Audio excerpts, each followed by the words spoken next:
Livro de Marcos, capítulo de número 10, verso de número 1.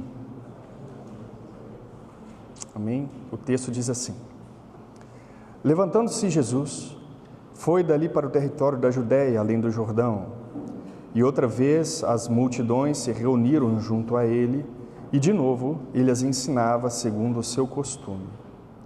E aproximando-se alguns fariseus, o experimentaram, perguntando-lhe: É lícito ao marido repudiar sua mulher? Ele lhes respondeu: Que vos ordenou Moisés?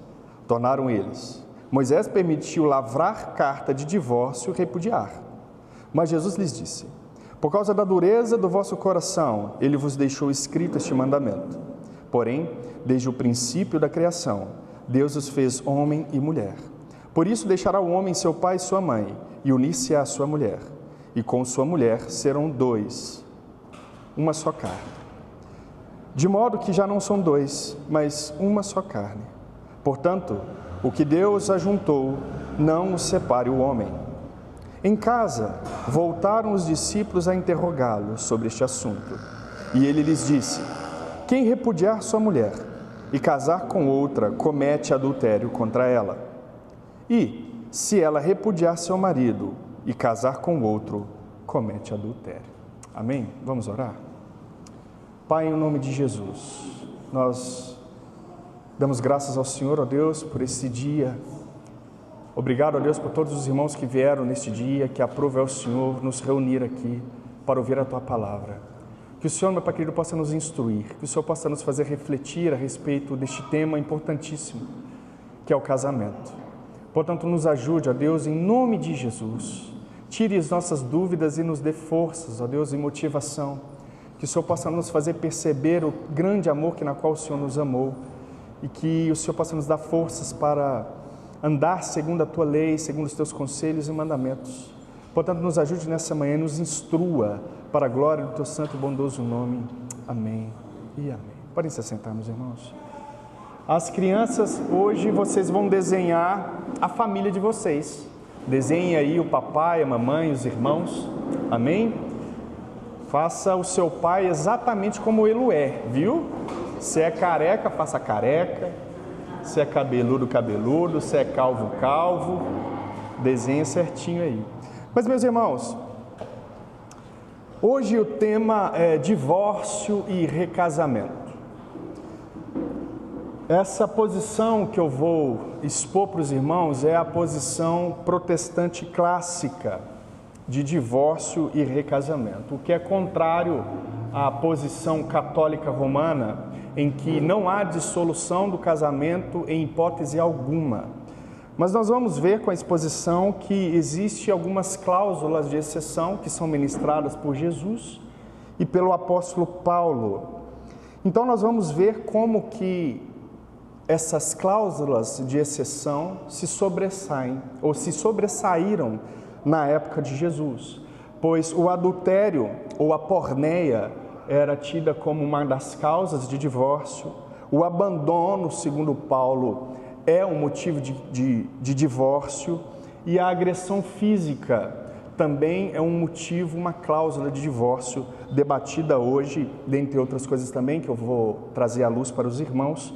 Esses três pontos são amplamente aceitos pela teologia, pelos reformadores, tá? Essa é uma posição de João Calvino, é uma posição de Lutero, é uma posição de Tim Keller, inclusive em seu livro que foi exposto ontem aqui pelo Walter, no seu livro O Significado do Casamento, Tim Keller aprova esses três pontos. Só que, devido à ampla discussão a respeito desse tema, meu irmão, esse tema de divórcio e recasamento não é como uma doutrina da Trindade, por exemplo, né? Não faz parte dos pilares da fé cristã. Então você pode naturalmente divergir de mim. Outra coisa que é importante destacar é que essa é uma posição minha, pastoral, ok? Essa não é uma posição da Igreja Redenção. Por quê? Porque nós ainda não discutimos isso, nós ainda não temos uma confissão de fé ampla, nós temos apenas bases sólidas para que a igreja caminhe, né? A igreja ainda não chegou ao ponto de subscrever alguma confissão de fé pública do início ao fim. Por exemplo, a Confissão de Fé de Westminster, ela vai dar base para o recasamento, em alguns casos, quando acontece adultério e abandono. A própria Confissão de Fé de Westminster dá base para isso. Como nós ainda não temos uma confissão pública de fé, de cima a baixo, do início ao fim, essa é uma posição minha particular, ok? Então, repito, não é como a doutrina da Trindade. A doutrina da Trindade, se você não concordar, você não pode ser crente. Primeiro ponto. Mas, segundo essa posição de recasamento, divórcio, você pode sim discordar de mim em algum ponto. Amém, irmão? Espero eu que eu te convença. Espero eu que você não se oponha a essa ministração, porque é uma posição amplamente aceita pelos protestantes, ok? Bom, mas esse tema é polêmico, né? Recasamento e divórcio. E aí, o que a gente faz com isso, né? Existem tantas particularidades, é tão complexo as relações, mas é um tema extremamente complexo.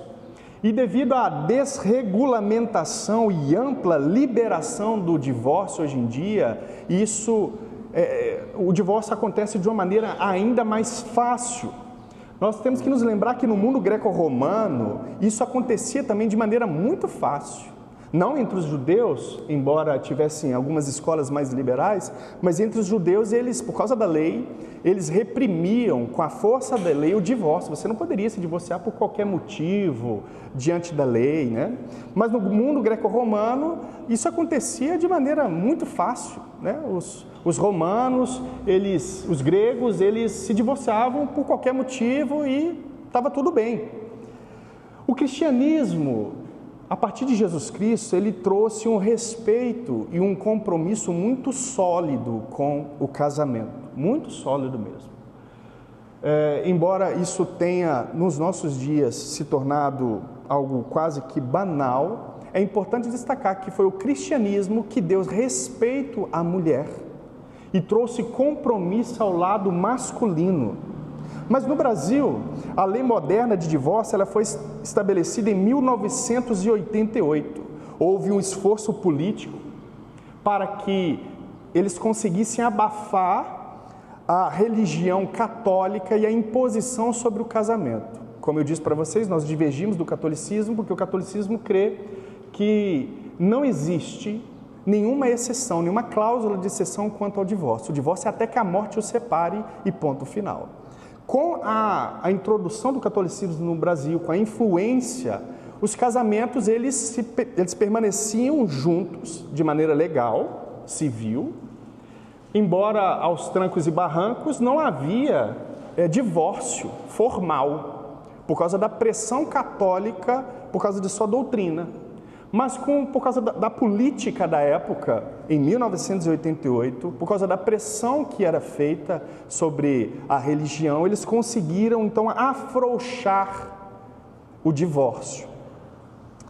Em 96, 2 anos antes, 10% dos casamentos apenas terminavam em divórcio, em 1986.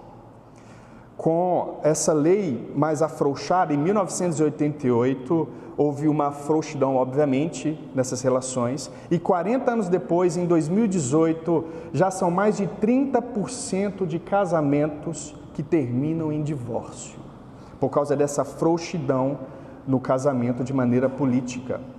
Em 2010, nós tivemos uma PEC, chamada PEC do divórcio, aonde houve uma liberação do divórcio direto, encurtando prazos para o reconhecimento do divórcio. Durante a pandemia, então, o STF facilitou ainda mais o divórcio, propondo o divórcio online. Então, se você quer se separar do seu marido, hoje dá para você entrar na internet e se separar de maneira bem sólida e rápida. E não é mais necessário uma prova de erro ou crime para se divorciar. Só que esse não é um padrão só brasileiro, isso é um padrão mundial, internacional, isso é cultural.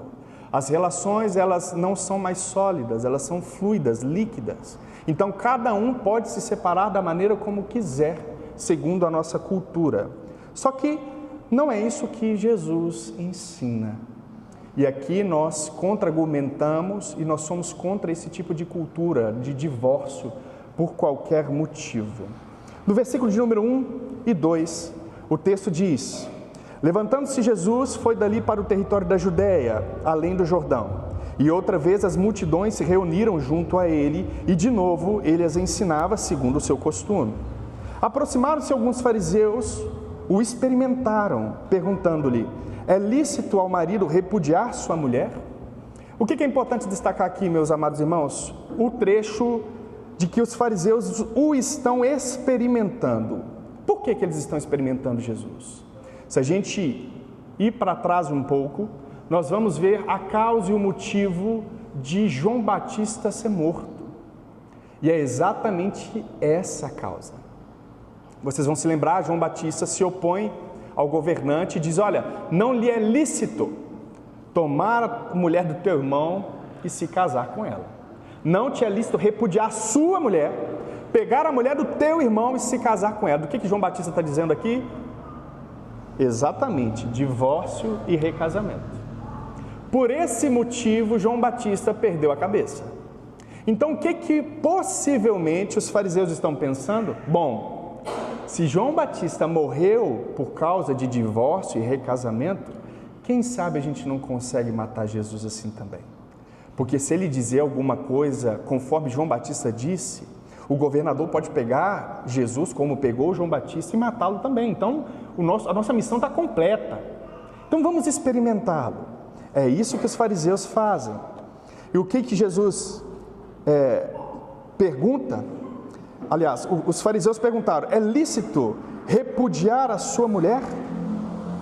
Do que eles estão falando, irmãos? Eles estão falando de Deuteronômio, capítulo de número 24, verso de número 1, que diz: se um homem tomar uma mulher e se casar com ela, e se ela não for agradável aos seus olhos, por ter achado ele coisa indecente nela, e se ele lhe lavrar um termo de divórcio, poderá se separar.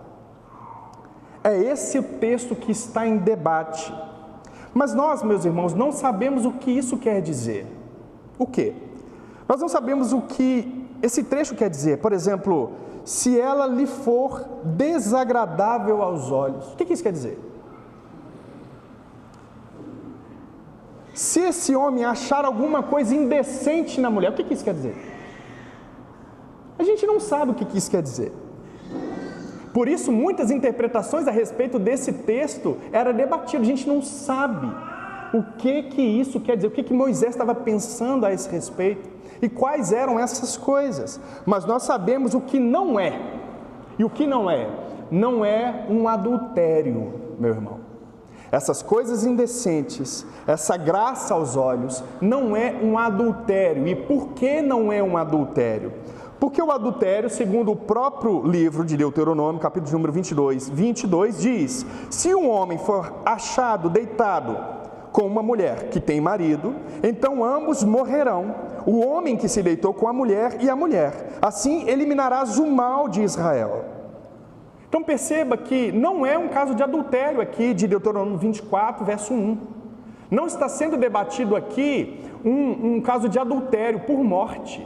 Por isso que é complicada a interpretação. O que é isso?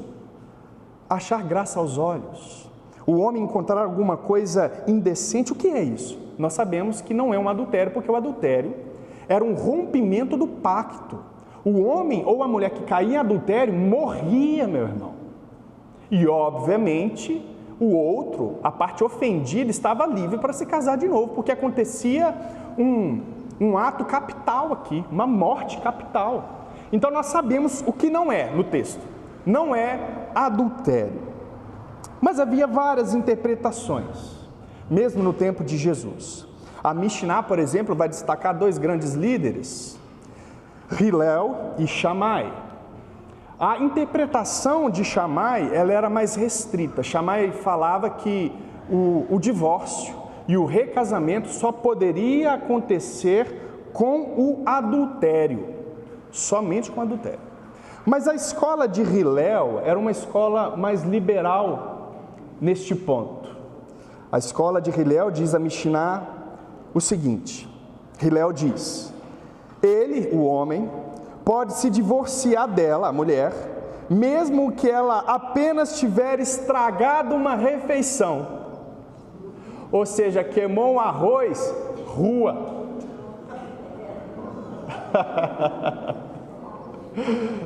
E tem mulheres aqui que eu conheço que agora apertou aqui.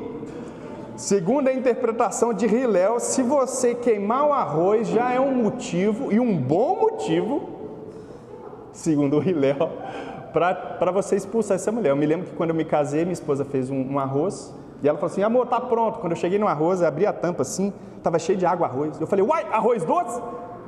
Já era motivo de eu, rua. Eu já poderia, segundo o Hillel, dispensar. Não, nenhum arroz doce, arroz salgado, o que é isso aqui? Mas havia essas interpretações.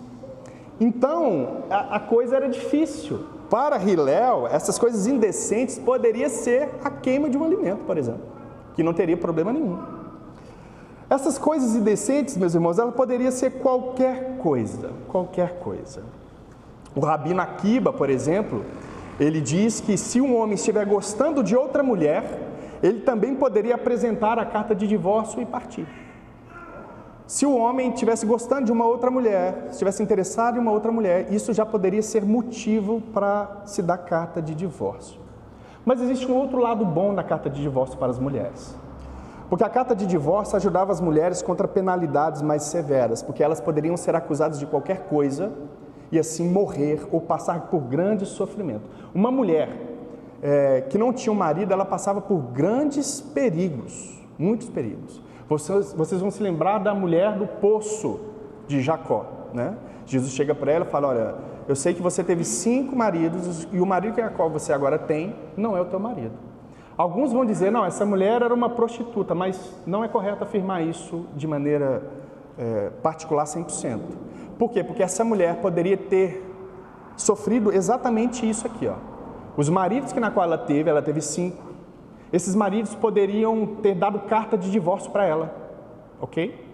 Ela poderia ter sido uma péssima esposa, ou uma boa esposa com um péssimo marido que, por qualquer motivo, dava carta de divórcio, ok? Então as mulheres sofriam muito com isso, e a carta de divórcio era uma defesa para que essa mulher não morresse, por exemplo, não fosse acusada injustamente. Outro ponto importante de destacar é que somente o homem poderia dar carta de divórcio para sua mulher. As mulheres, elas não poderiam chegar para os juízes e dar uma carta de divórcio. Não, meu marido é muito ruim, eu tomo aqui uma carta de divórcio. Não poderia. Se não tivesse o consentimento dele, a mulher não poderia apresentar carta de divórcio nenhuma. Recapitulando, meus irmãos, o adultério na época era tido como uma pena capital. Portanto, nós não estamos falando de adultério aqui, ok? Não está em debate o adultério na qual os fariseus estão incitando Jesus, estão experimentando Jesus. No tempo de Moisés, o adultério era igual à morte. O divórcio ele acontecia por outras razões, mas não por adultério. O adultério ele era consenso entre todos, era pena capital. No versículo de número 4, tornaram eles a falar: Moisés permitiu lavrar carta de divórcio e repudiar. Mas Jesus lhes disse: por causa da dureza do vosso coração, ele vos deixou escrito esse mandamento. Esse ponto é importante. Olha para mim aqui. Por causa da dureza do vosso coração. Meus irmãos, existem mandamentos que são como remendos, correções de nossas maldades. O que acontecia com o coração desse povo? O coração desse povo era indomável. O coração desse povo era petrificado mesmo. Então, para não ocorrer que muitos homens morressem, muitos homens e mulheres morressem apedrejados, que era isso que estava no coração dos homens, qual que foi a intenção da lei? Preservar a vida. Atenção para isso, tá? Preservar a vida. Vou repetir, porque isso tem sentido no finalzinho. Preservar a vida. Então Moisés deu carta. Olha, você pode repudiar a sua mulher por qualquer motivo, segundo a interpretação que a gente vai fazer. Então o homem dava carta e não deixava com que esses homens e mulheres caíssem em adultério e possivelmente morreriam depois. Então Jesus diz, por causa da dureza do coração de vocês. Mas nós temos que nos lembrar que a instituição divina não é o divórcio.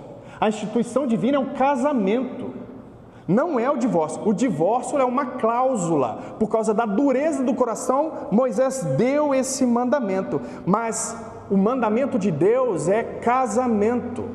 E digo mais, ele diz que não o separe o homem. A carta de divórcio não é um princípio universal, meu irmão. O casamento sim é um princípio universal que se dá em todas as culturas, em todos os tempos e em todas as épocas. A carta de divórcio não. Portanto, a instituição de Deus é casamento. E não pode haver separação por qualquer motivo ou motivos banais. Nós temos que seguir aqui uma ordem criacional. Portanto, o casamento é entre o homem e uma mulher. O que isso quer dizer? Quer dizer que o casamento é uma instituição heterossexual, não homossexual. É entre um homem e uma mulher, não é bigamia, poligamia. Hoje nós temos aí está surgindo na cultura e está ganhando muita força, são casamentos que tem 2 homens, uma mulher e 2 homens, são trisaus, tem surgido. E está ganhando muita fama esse tipo de relacionamento. Só que o que Deus institui? Um homem e uma mulher. Ponto final. Não existe, é só ler. Bigamia, poligamia não existe nas Escrituras, é pecado.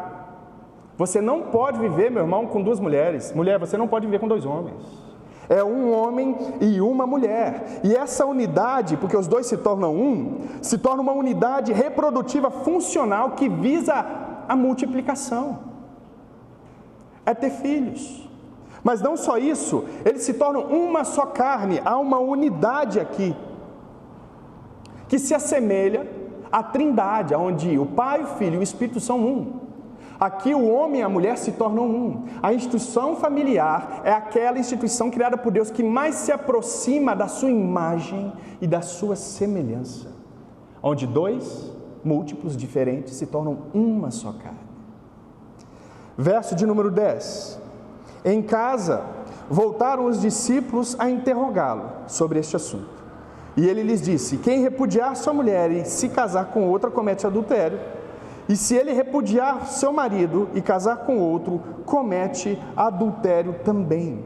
Agora perceba aqui, irmãos, como era consenso o divórcio e o recasamento nos tempos de Jesus. Alguns intérpretes vão dizer que você poderia dar carta de divórcio, mas não poderia recasar.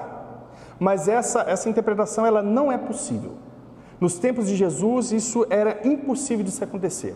Porque o próprio Cristo já pressupõe um novo casamento. Por isso ele diz, quem se divorciar e se casar com outra, ele já pressupõe um recasamento, ok?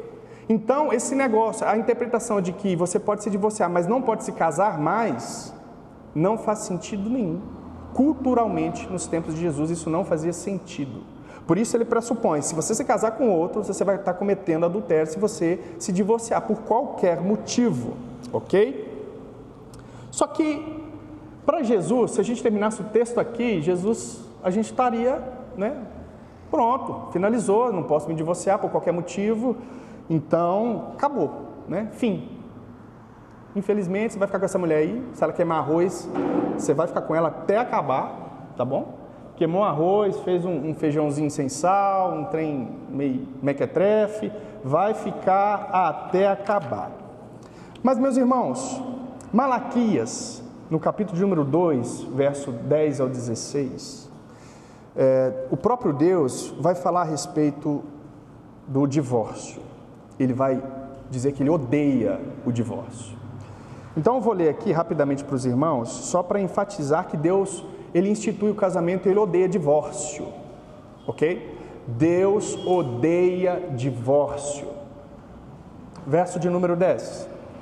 Não temos nós todos o mesmo Pai? E não nos criou o mesmo Deus? Por que seremos desleais uns para com os outros, profanando a aliança dos nossos pais?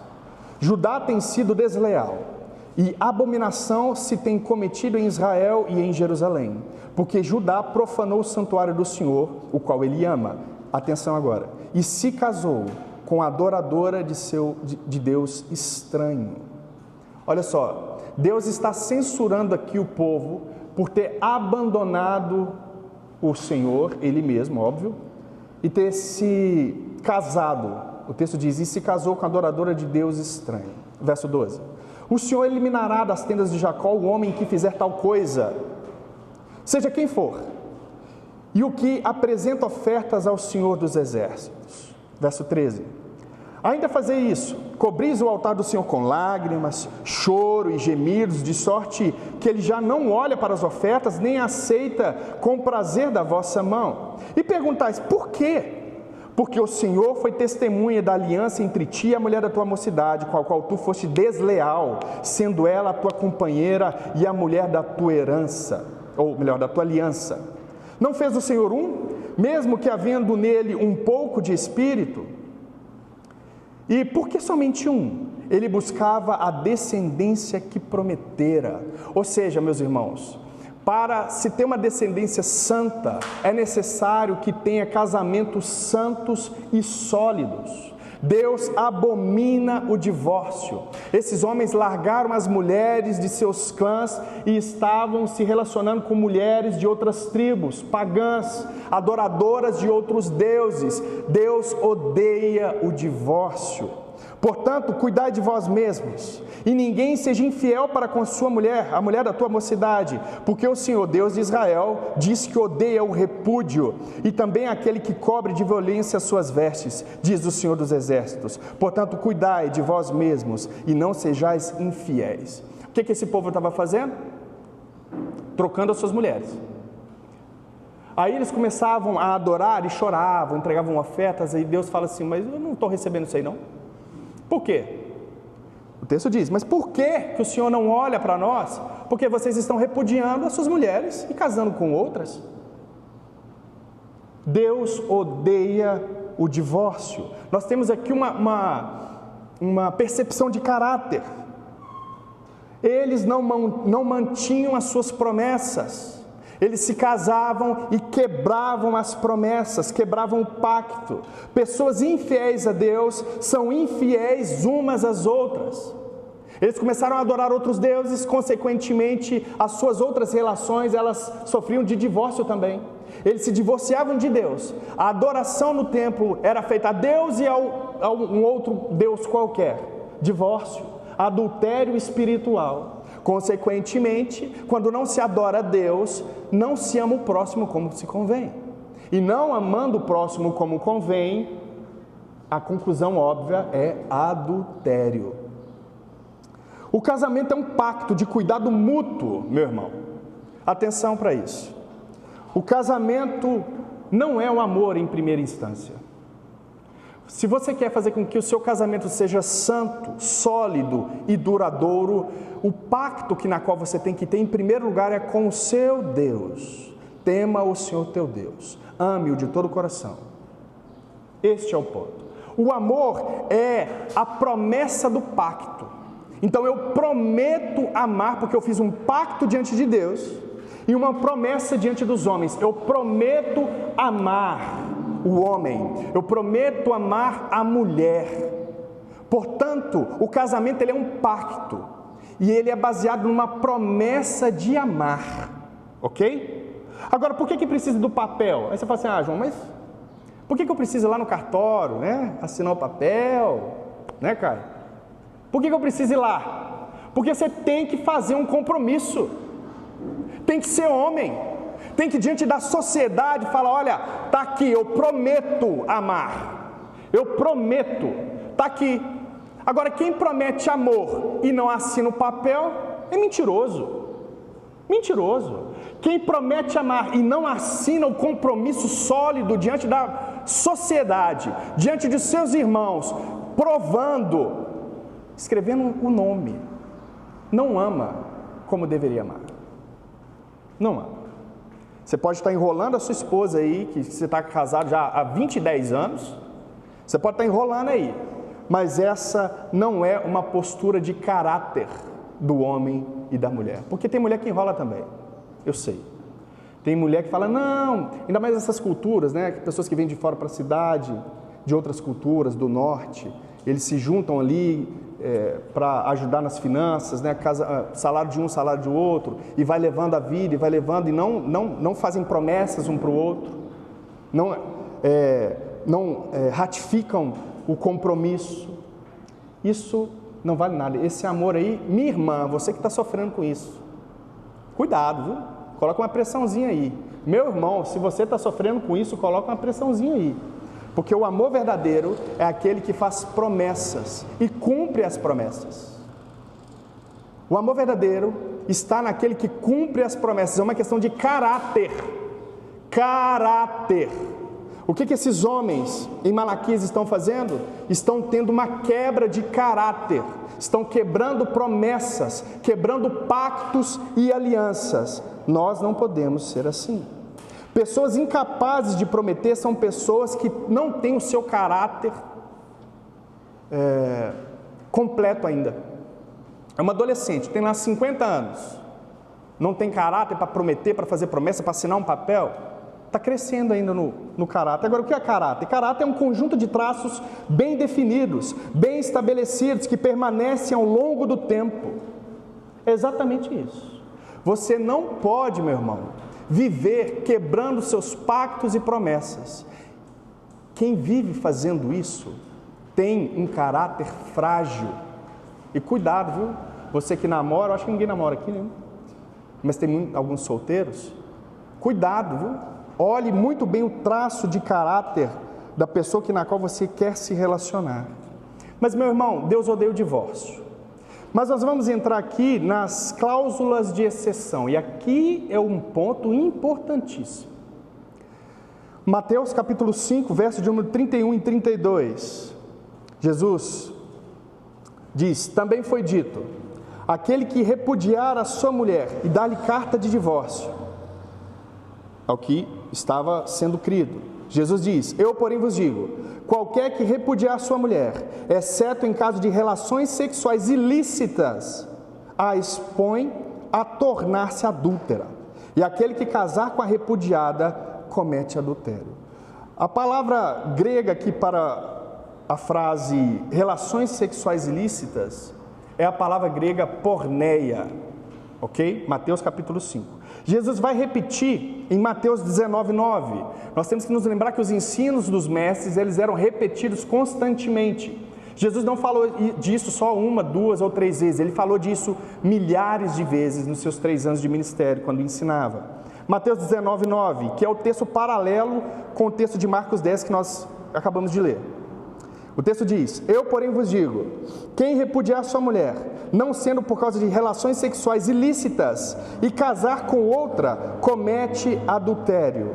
E o que casar com a repudiada, comete adultério. Mais uma vez aqui, a palavra grega usada é a palavra porneia.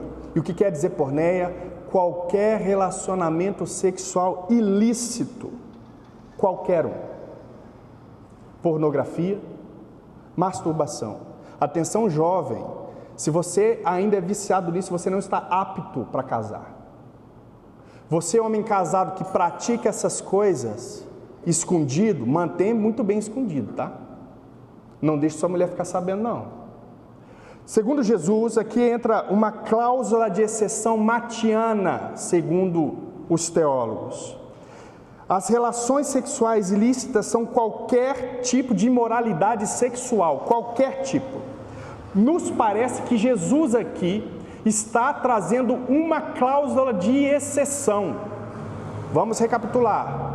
O divórcio era aceito por unanimidade em caso de adultério, porque o adultério levava a pena capital, a morte. No Império Romano, que estão ali governando os judeus, eles não poderiam executar ninguém, eles não poderiam matar ninguém, usar sua lei civil para matar ninguém, absolutamente ninguém. Portanto, isso era unanimidade, tá, entre os líderes. Os essênios pensavam assim, os fariseus, os saduceus, todos eles pensavam assim. Portanto, o que está em discussão não é o adultério aqui. São outras coisas. São cláusulas de exceção que estão em discussão. O império não deixava eles matarem, então, quando acontecia um adultério, se tinha carta de divórcio de maneira unânime. Não tinha a morte dos cônjuges. E parece que Jesus aqui não está afirmando também essa morte, tá? Parece que Jesus está colocando uma cláusula de exceção aqui.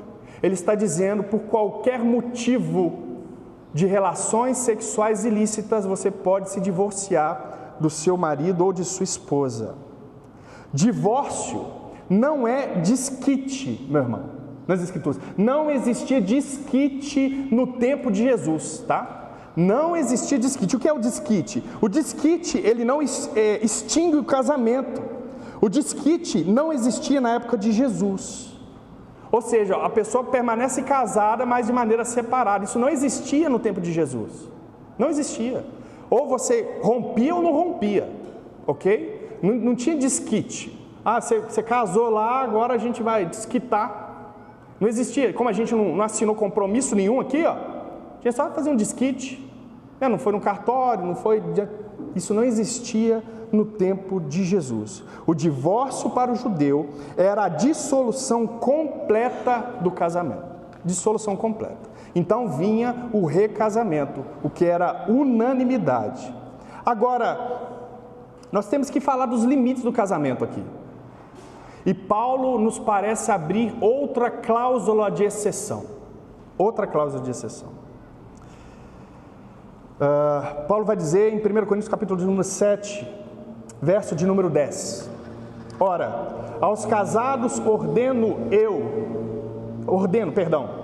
não eu, mas o Senhor, que a mulher não se separe do marido. Se, porém, ela vier a separar-se, que não se case ou que se reconcilie com o seu marido, e que o marido não se aparte de sua mulher. O que Paulo está trazendo aqui? Uma ordem clara, histórica de Jesus. Por isso que ele diz, aos casados ordeno, não eu, mas o Senhor. Por quê? Porque Jesus tinha dado direcionamento, mandamentos a esse respeito. E qual que é o mandamento? Não se separe, meu irmão. Se você se separar e se casar com outro, você comete adultério.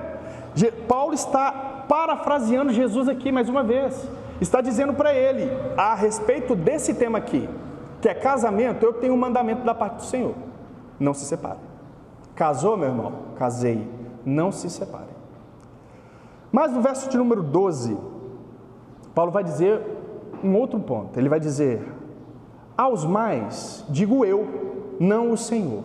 O que isso quer dizer? Será que não vale? Porque a palavra de Jesus eu tenho um mandamento do Senhor a esse respeito, mas agora digo eu, não o Senhor. Por que ele diz isso?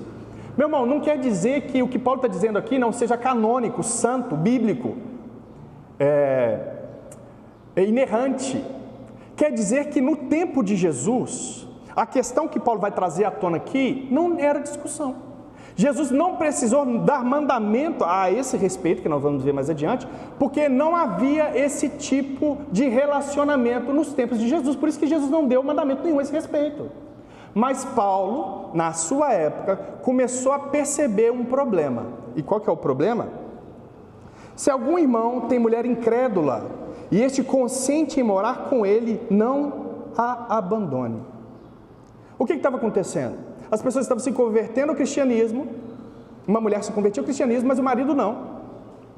Aí qual que era a intenção? Não, vou separar, porque é julgo desigual aqui, eu creio agora, meu marido não, ou vice-versa, vou separar. Mas o que Paulo diz? Diz Paulo, não o Senhor, mas tem a mesma força, o mesmo argumento, a mesma inerrância, a mesma santidade. Ele diz, não abandone se o cônjuge quiser ficar com você, não te impedir de adorar a Deus.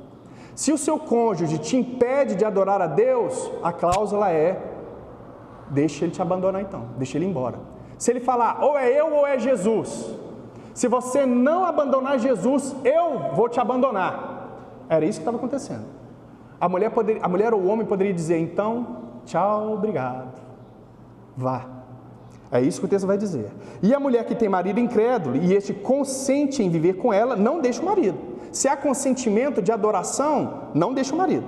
Porque o marido incrédulo é santificado no convívio da esposa. E a esposa incrédula é santificada no convívio com o marido, crente. De outra sorte, os vossos filhos seriam impuros, porém agora são santos. É isso que Paulo está dizendo. O que é o ensino?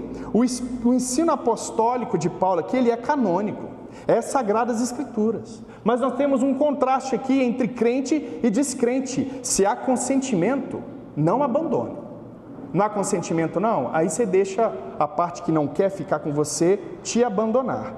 Agora, qual que era o ensino falso que estava permeando os coríntios? A contaminação por atos sexuais. Se o meu marido é descrente, se a minha esposa é descrente e eu me relaciono de maneira sexual com ela, logo eu me torno impuro. Só que Paulo vai dizer que não, é o contrário. É você que santifica o marido. Não é o marido que te deixa impuro, não.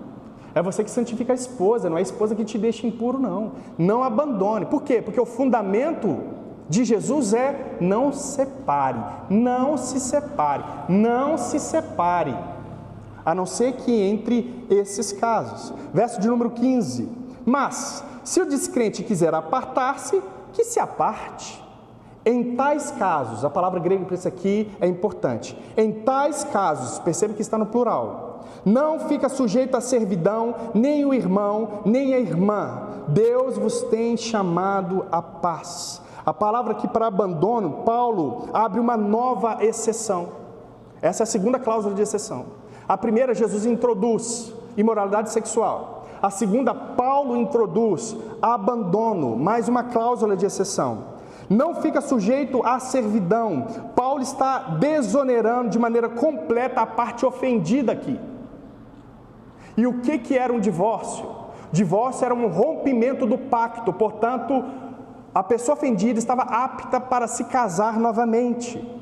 Paulo usa a frase servidão aqui, que é estar ligada ao outro, estar ligada ao seu Senhor. E o que Paulo diz? Você já não está mais em servidão, você já não está mais ligada.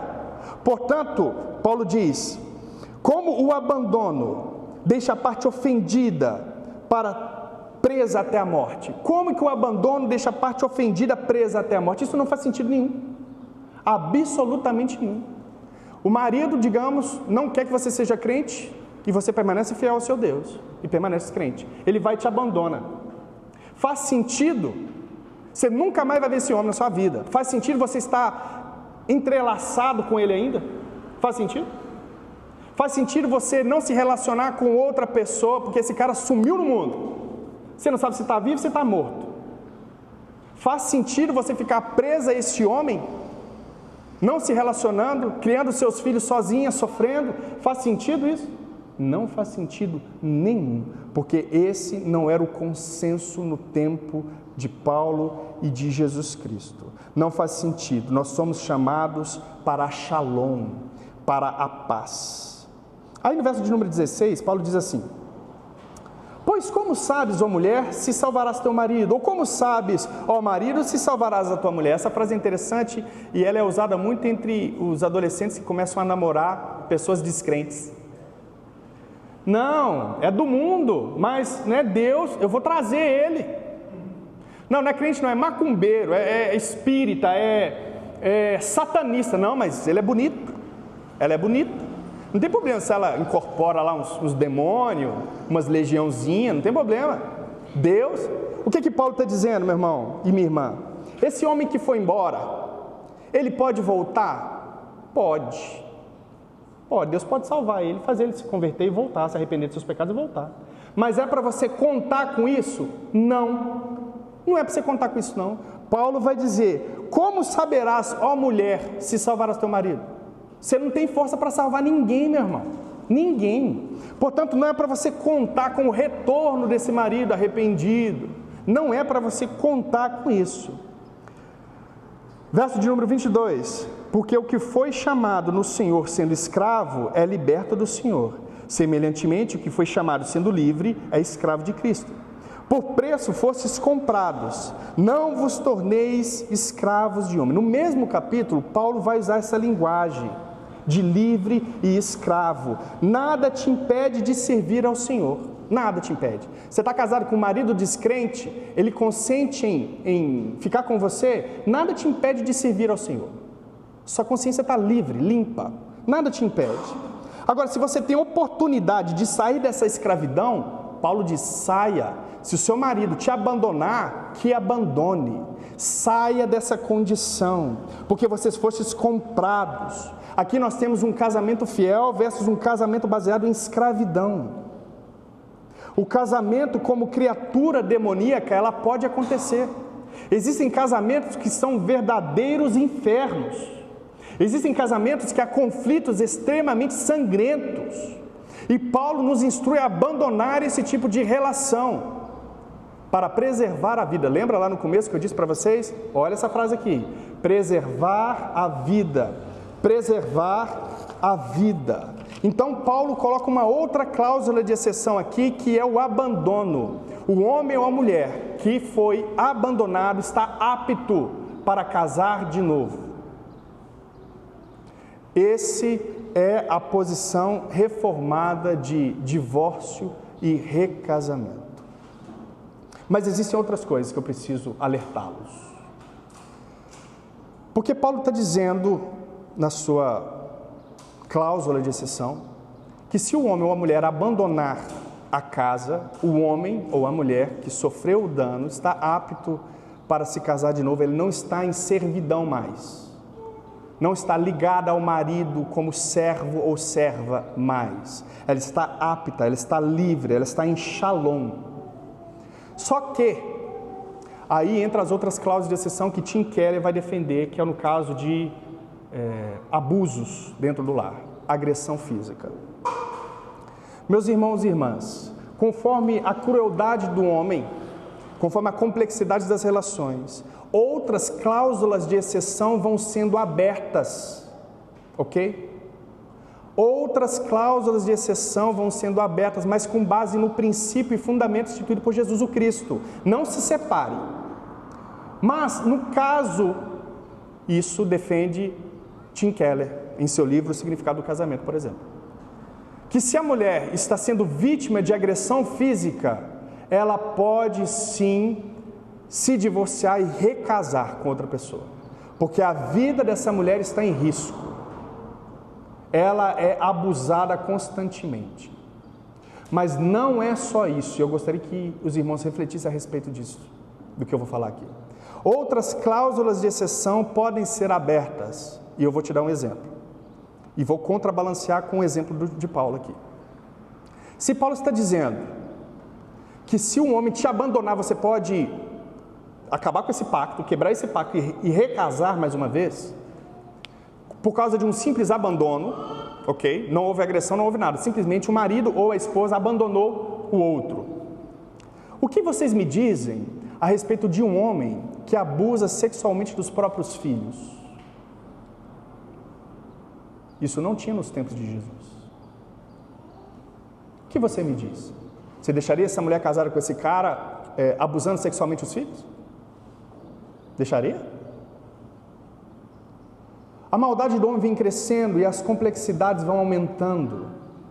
Então, meu querido irmão e irmã, é extremamente legalista você manter um casamento com vidas em risco. Eu posso te dar outros exemplos. Digamos que você se case com um rapaz e esse rapaz venha se tornar um traficante de drogas. Então tem muitas armas na sua casa e ele entra em conflito com policiais constantemente. Ele abusa de você. Ele abusa dos filhos, dá droga para os filhos. É justo manter esse casamento intacto? Um outro exemplo. Existem outros vários exemplos, onde o princípio deve ser aplicado. Se Paulo está dizendo aqui que o recasamento, o divórcio pode acontecer no caso de abandono, quiçá em casos de abusos, quiçá em casos extremos de morte, nós não podemos ser legalistas no uso da lei. O que os fariseus estavam fazendo? Pegando a lei de Deus. Moisés deu carta de divórcio para todo mundo, para qualquer homem que quisesse divorciar da sua mulher. Eles estavam fazendo um uso indevido da lei. Você não pode fazer um uso indevido da lei, meu irmão, para benefício próprio. Não pode fazer esse uso. Verso de número 15, de 1 Coríntios 10. Paulo vai dizer em tais casos. A palavra grega para em tais casos aqui está no plural e quer dizer em casos semelhantes. Em casos semelhantes ao abandono. E aqui nós colocamos o princípio de abusos físicos, abusos sexuais, violência. Em tais casos, está no plural, Paulo abrange isso. Portanto, o princípio deve ser aplicado nesses casos. Finalizando, meu irmão, e aplicando aqui. Você não pode manipular a lei em benefício próprio, tá? Eu já pensei nesses possíveis casos. Existem homens e mulheres que fazem greve de sexo. Atenção, tá? Aqui, ó. Sou bobo, não. Existem homens e mulheres que fazem greve de sexo a fim de fazer com que o seu cônjuge cometa um adultério e aí sim eles possam estar livres diante da sociedade desse casamento. Existem homens e mulheres que fazem greve de sexo a fim de fazer com que o seu cônjuge cometa um adultério para que ela rompa essa relação e fique com o rostinho tranquilo. A culpa não foi minha, foi minha esposa que me traiu. Que ó, sou bobo não. Você não pode fazer uso indevido da lei não. Não pode. Você não pode agir como o diabo, armando ciladas para que o seu cônjuge caia em desgraça. Existem homens e mulheres que forçam a violência dentro do casamento. Eu conheço casos e acompanhei casos em que a mulher, devido aos seus surtos, pegava um prato, copo e tacava no homem, agressão física. Existem homens e mulheres que vão tiçando o homem, a fim de que o homem agrida a mulher, para que elas possam romper. Olha, me agrediu. Mas a mulher inferniza a vida do cara, corre atrás dele o tempo inteiro infernizando a vida, para que ele venha agredi-la. E hoje com a lei Maria da Penha tão abrangente, se a mulher falar alguma coisa sem ter nenhuma marca, nenhuma comprovação, o homem é preso. Não sei se você sabe disso. Na hora. Injustiça. Existem homens e mulheres que forçam a violência doméstica. Aqui, ó. Você pode enganar seu marido, a polícia, a igreja. Deus você não engana, não. Vai casar de novo? Vai cometer adultério e vai para o quinto dos infernos. Deus você não engana, não. Não engana. Deus conhece o seu coração. O que Deus uniu, não o separe o homem. Existe um outro caso. Existem homens e mulheres que forçam o abandono do cônjuge. A relação é tão chata, tão insuportável, que o homem ou a mulher não aguenta mais ficar dentro do mesmo ambiente com a pessoa. Tão chata, insuportável, infernal que é a relação. E força o outro a abandonar. Em todos esses casos, é para que aquele que sofreu, aparentemente, fique de rostinho limpo diante da sociedade, principalmente diante da igreja, que é contra essa cultura de divórcio o tempo inteiro. Mas existem homens e mulheres que forçam isso. Sabe quais são essas características aqui, irmãos? De homens e mulheres que forçam esse tipo de conduta para se sair bem na fita? Essas características são as características do capeta. É o capeta que arma laço, é o capeta que tenta o homem e a mulher. Exatamente isso. Se você age assim, você está agindo conforme o seu pai, o diabo. Exatamente isso. São atos terrivelmente diabólicos. O que Deus uniu, não o separe o homem. Não separe. Casamento não foi feito para que aconteça divórcio. Casamento foi feito para a glória de Jesus Cristo, de Deus e do Espírito Santo. Casamento foi feito para a celebração do amor de Deus aos homens. Você não pode se separar por qualquer motivo. Vamos lá. Sua esposa queimou o arroz, irmão? Tenha paciência. Ensina sua esposa a fazer um arroz mais soltinho. Tem um YouTube aí, ó. Você vê como é que faz um arroz. Ah, João, meu marido, ele... Escute. Meu marido é um péssimo administrador, ele se endivida. Não existe cláusula para exceção para isso, né? Você vai ficar com seu marido com dívida. Vai. Minha esposa, toda vez chega um cobrador lá em casa, eu não aguento mais. Você vai ficar com esse cobrador aí, meu irmão. Porque você vai glorificar a Deus, porque você fez um pacto, você fez uma promessa. E isso não implica divórcio. O que implica divórcio são as cláusulas de exceção, que são cláusulas que envolvem vida. João, mas eu não aguento mais, meu marido, minha esposa. Meu irmão, não existe. Você vai... É pecado? Está acontecendo? Vocês vão sentar e vão se arrepender do pecado. Procure o Walter Júnior. O Walter Júnior aqui nos encontros de casais fala, procura o pastor, aconselhamento do pastor. Eu falo, não, procura o líder de casais lá. Ele que sabe o que é casamento. Mas, irmãos, brincadeiras à parte, você não pode se divorciar por qualquer motivo. O que Deus uniu, não separe o homem, você vai tolerar. Se a sua esposa erra muito e você, no seu jeito, da sua criação, não está suportando, mas você tem que suportar. Vai suportar sim. Meu marido bebe muito. Mas não tem cláusula de exceção aqui para bebida, não.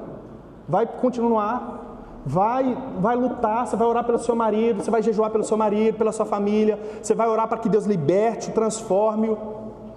Eu tenho um caso interessante, que eu participei também, de maneira indireta.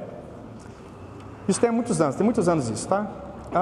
Aconteceu esse caso, uma menina, né, casada recentemente, jovem, ela se converteu, então ela fazia parte do ministério com a gente, e o seu esposo não. Aí passaram-se os anos, né, parece que ela foi chamando a atenção dela outros amiguinhos do ministério, sabe, solteiros. Ela ficava naquela, poxa vida, meu marido é incrédulo, ele não me acompanha nas viagens do ministério, ele não vem na igreja comigo, eu sou tão sozinha e aqui eu vejo, né, os casais, a esposa vindo junto, é tão triste isso. Aí me parece que, me parece, tá? Que ela começou a olhar para uns rapazinhos de maneira diferente. Então ela chegou para o pastor e falou, pastor, eu quero me divorciar. Meu marido, ele é descrente e eu vejo aqui, né, eu sinto falta do meu marido aqui, ele não vem, enfim. Aí o pastor sabiamente disse para aquela irmãzinha, eu falei, minha irmã, você não pode fazer isso não. Você não pode ser egoísta a esse ponto não. Você tem que lutar pelo seu casamento. Você tem que orar para que Deus converta esse marido aí. Tem que orar. Essa irmãzinha já não orava mais, ela orava para um outro relacionamento. Ela imaginava, né? Criatividade, não, como seria eu com fulano de tal, com Beltrano, indo, viajando junto, estando na igreja, mãozinha dada. Fantasiou tudo isso. Bom, essa menina lutou, orou, e o seu marido hoje acompanha ela no ministério, o seu marido se converteu em lágrimas. Hoje, os dois estão juntos. Um caso, quer dizer que vai acontecer isso com você? Eu acredito que aqui na comunidade não, né? Mas pode acontecer. Não é certeza não, você não vai salvar o seu marido, não é você que salva. Como sabes tu, mulher, que salvarás o teu marido? Ou como sabes tu, marido, que se salvará a tua mulher? Mas, há poder na oração, meu irmão. Deus espera que você interceda pelo seu marido constantemente, pela sua esposa constantemente, pelos seus filhos constantemente. Amém, irmãos? Fique de pé.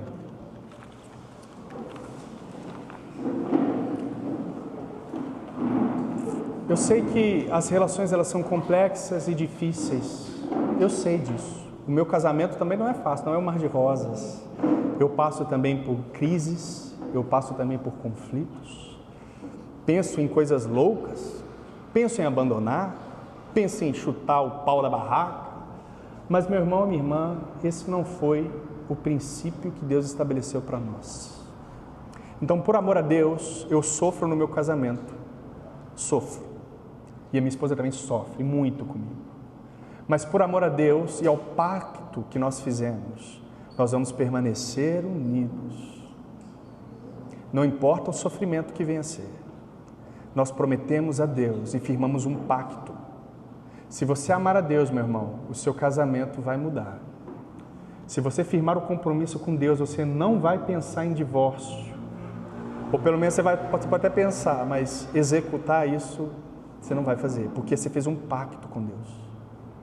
Você fez um compromisso com Deus. E diante do povo, do público, você fez um compromisso de amor. Eu vou amar na saúde e na doença. Hoje já não se fala mais isso, né?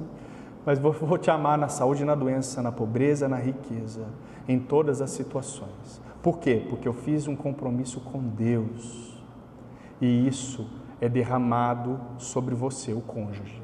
Amém? Eu gostaria que, nesse momento de oração, você orasse pelo seu casamento. Por você que pensa em se divorciar, ou que está passando por crise no casamento, ore ao Senhor nesse momento. Amém? Pai, em nome de Jesus, mediante a exposição da Tua palavra, Senhor, nós clamamos ao Senhor misericórdia.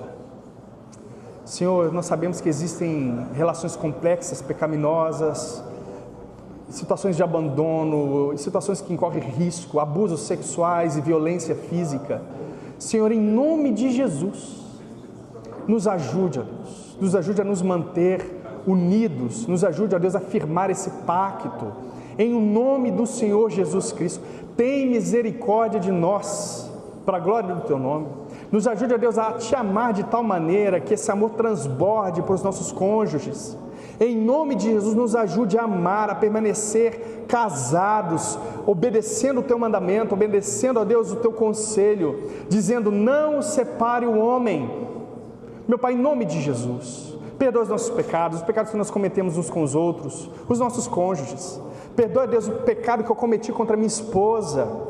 Me perdoa, me lava, me purifica, me faz mudar o rumo, ó Deus. Que haja uma metanoia em relação a esse problema, a esse pecado em minha mente, para que o meu relacionamento santifique o Teu nome, para que o meu relacionamento dê glória e honra ao Teu nome, em nome de Jesus. Meu Pai querido, faça com que os casamentos da Igreja Redenção sejam um espelho, ó Deus, para os casamentos de amigos aí afora neste mundo, em nome de Jesus. Que possamos ser exemplos de homens e mulheres fiéis ao Senhor e fiéis uns aos outros. Nos livra, ó Deus, de toda porneia, em nome de Jesus, de toda imoralidade sexual. Nos limpa, nos transforma, lava a nossa mente, ó Deus, em o nome de Jesus Cristo. Nos purifica desses pecados, em nome de Jesus. Nós queremos honrar o Teu nome, nós queremos expressar a Trindade através desse relacionamento onde dois se tornam uma só carne. Nos ajude, ó Deus amado, em nome de Jesus,